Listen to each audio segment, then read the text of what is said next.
Let's get some blood, faith, and steel in here. Gunpowder, etc. Yada yada. The dim-witted one versus Alexis F94. Lizardmen, no caster sighted. Why? Just take a caster. They're so cost effective, please. You need casters. Anyway, for Astalia and the boys, we have a swordsman and spearman frontline, pretty standard stuff. Then crossbowmen and huntsmen backing them up. A Luminarch of Hish, the Black Lions, Hellblaster Volley Gun, ROR, Regiment of Renown, War Wagon, Skirmish Chariot, since for some reason I'm saying literally everything about the unit. 2 other War Wagons, the Royal Lord of Griffites, a Jade Wizard with Just Regrowth, and Balthazar Gelt with Searing Doom and Plague of Rust. The side for the Lizard Men, we have a regular Stegodon, though not a Feral Stegodon, so it's the Ballista one. Coldwind Riders and Saurus Spears for a front line, and then a massive flanking force of Stalked Skinks, Chameleon Skinks and Chameleon Stalkers, Ripperdactyls, and Tic-Tac-Toe for a flying force. The Lizardmen are going to commit their flying force a little early. The front line isn't here yet. The flanking force also isn't here just yet. The Royal Dwarf Griffites are waiting to pounce, though Tic-Tac-Toe is going to jump on the Templeoff Luminarch himself. Royal Dwarf Griffites should get a nice rear charge onto these Ripperdactyls. Make quick work of those flying Lizardmen units, though the Templeoff Luminarch being in trouble this early on is troubling. The Black Lions and the Huntsmen, added in the Marcus Wolfhard DLC, very used to fighting Lizardmen. They are going to open up on these Ripperdactyls at close range, though they are currently kind of janking out. Okay, they're getting shots off, just I couldn't see the projectiles, so it looked a little weird. In come the flanks.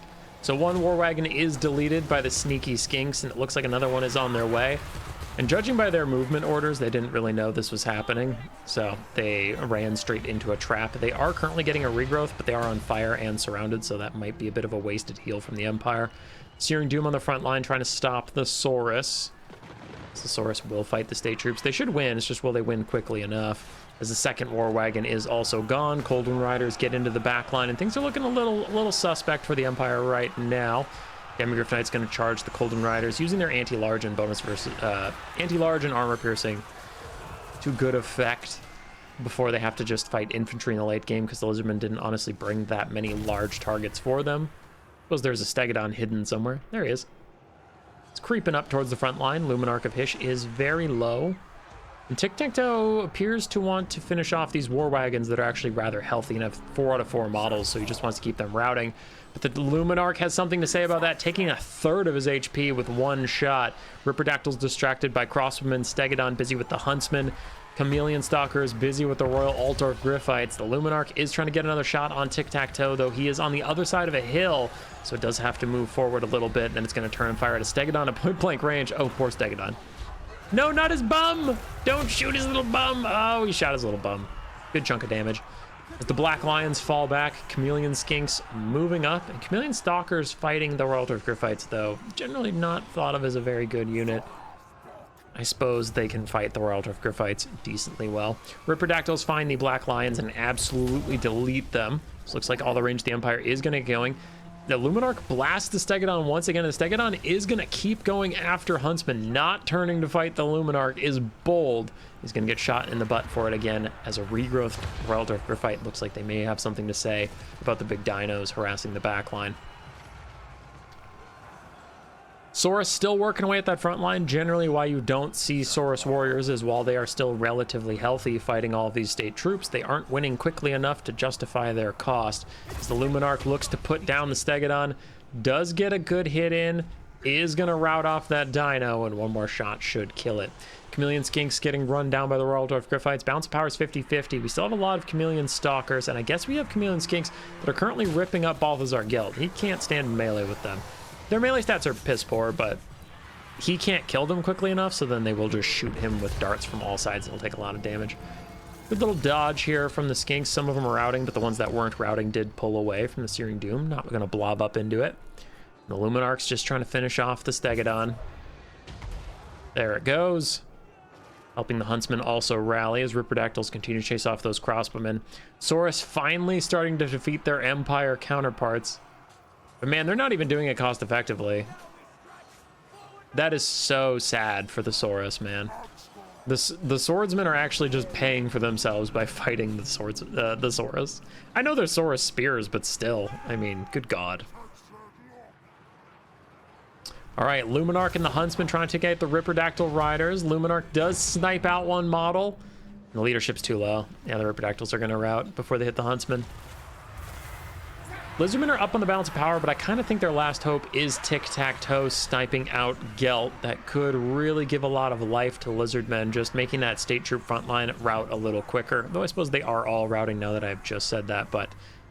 Anyway, taking him out will leave the Royal Graphites pretty much alone, though. Are we really gonna do this? Oh, a quadruple hit from the Temple of Luminarch. I specifically remember a patch that said it fixed that. It clearly did not, as this is the world's most fraudulent Luminarch. Like, the Lizardmen have just refused to deal with it. They did a lot of damage to it. And then they kind of forgot it existed, and it killed the Stegodon, it routed the Ripperdactyls, it killed Tic-Tac-Toe, saving Gelt, and now the Chameleon Skinks kill it, but was it too little too late? I think so, as we get another regrowth onto the Royal Graphites. They terror out off the Saurus Spears. I mean, if Saurus Spears can't even hold up to heavy cavalry, then what is the point of this unit? Oh, my precious Saurus, you're so bad. I love you, but you're so bad. So fucking bad. There's a couple matchups where they're okay, but a couple matchups where you're okay, a lot of matchups where you're terrible does not a good unit make. Final charge of the Royal Graphites is probably going to send the Lizardmen routing at this point. There they go. And that's not army losses just yet, but it is like, it's doomed. I mean, they got nothing left. Hit the fast forward button. Hit the FF, fast forward and forfeit. Is the Royal Graphites just run down everybody? Yeah. Damn, dude. You can't just let the Luminarch rip shots like that. You just can't. Great job shutting down all three War Wagon components, though. They got, like, no value. Demigryph Knights were going nuts. There wasn't a lot the Lizardmen had that could deal with them in this build, but I think his strategy from Alexis was fine. You know, I want him to have a Caster Lord. Unfortunately, Saurus suck ass. But aside from that, like, you don't have anything to deal with the Royal Graphites. Just rely on them getting bogged down in infantry in the late game and take out everything else, I think is right. It's just, like, rewind.